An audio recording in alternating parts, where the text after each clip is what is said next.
Unfortunately పొద్దున్న ఎట్లుంటుందండి ఇంట్లో auto వచ్చేసాయి కొట్టి నోట దూరం తినరా నాయన ఇట్లే ఇప్పుడు లేట్ నువ్వు వేసి నీళ్లు పోసి కుక్కుతా ఉంటారు అట్లా తినేది. మమ్మీ 2 minutes అంటూ అది 2 minute నూడిల్స్ 2 minutes అదే ఈమెకు హ్యాపీ అనమాట ఉడకబెట్టేసి మళ్ళీ టీవీలు చూసుకుంటాం. ఎంత దరిద్రం అండి బాగా అసలు ఎవరికి ఓపిక లేదు. ఆశ్చర్యం అదే. ఇప్పుడు మేమేదో 45 ఏళ్ళకి ఆర్గానిక్ ఫార్మింగ్, నేచురల్ ఫార్మింగ్, దేశీ ఆవులు, బటర్ మిల్క్, మన పెరుగు, మన ఫుడ్, మన చెరుకు, మన బెల్లం అని అది ఎంజాయ్ చేస్తాం ఇప్పుడు. అందుకని ఇంత ఎనర్జీ ఉంది మాకు.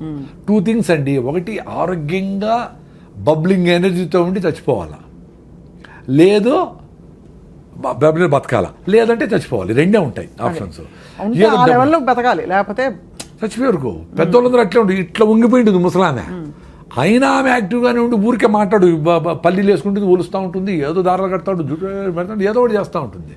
ఆ రాత్రి పడుకుంటే అది పొద్దునే చచ్చిపోయింటారు, లేదో దగ్గు వస్తూ చచ్చిపోయింటారు. ఇప్పుడు పండిపోయినారు, 90 ఏళ్ళు వచ్చినాయి. పండిపోయిన ఆకు గాలి వస్తే ఆ రోజే రాలుతుంది, లేకపోతే రేపు రాలిపోతుంది. అంత సింపుల్గా చచ్చిపోయినారు వాళ్ళు. మనం ఇప్పుడు డబ్బులు ఉండే కదా అని చెత్తంతా తిని 40 ఏళ్ళకంతా బీపీలు, షుగర్, థైరాయిడ్ తెచ్చుకొని ఇట్లా పెట్టుకొని హోల్ వేసుకొని ఇక్కడ బ్యాగ్ పెట్టుకొని పెట్టుకుంటా జల్లు గార్చుకుంటా ఇక్కడ తోస్తా ఉంటే ఎందుకురా బతికేది అట్లా 80 ఏళ్ళు బతికేది ఎందుకు? డబ్బులు ఉన్నాయని. మీ చేతుల్లో ఉంది కదా, యాక్సిడెంట్ కాకుండా దోలేది, ఆరోగ్యంగా ఉండేది. కొంచెం ఫిట్నెస్ కోసం పొద్దున్నే పరిగెత్తాను, ముందులాగా పనులు లేవు. పొద్దున్న 1 గంట సేపు కేబీఆర్ చుట్టూ పరిగెత్తాలి కదా, పెద్ద అదృష్టం కదా మీకు. ఆ చుట్టుపక్కల డబ్బులు కూడా ఈయనక్కడ చుట్టూ పరిగెత్తే మీ హార్ట్ లంగ్స్కు పాల్పిటేషన్ వచ్చి హార్ట్ కొట్టుకుందే, మీకు బ్లడ్ సర్క్యులేషన్ బెటర్ అయ్యి మొత్తం ప్రతి సెల్కి ఆక్సిజన్ అందందే మీరు ఆరోగ్యంగా ఉండలేరు.